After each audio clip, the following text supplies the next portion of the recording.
నన్ను ప్రేమించుటకు ఏ పాటి వాడనో యేసయ్యా, ఇంతగా నన్ను ప్రేమించుటకు ఏ పాటి వాడనో యేసయ్యా, నీ కృపకు ఎల్లప్పుడు కృతజ్ఞుడను, నీ కృపకు ఎల్లప్పుడు కృతజ్ఞుడను.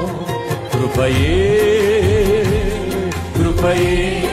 ఆయన కృపను ఆరాధించాలనుకున్న ప్రతి ఒక్కరూ ఆయన కృపను నోరారా పలికి నీ కృపే అని చెప్పాలని ఆశపడేవారు. ఆయన కృపను జ్ఞాపకం చేసుకుందాం.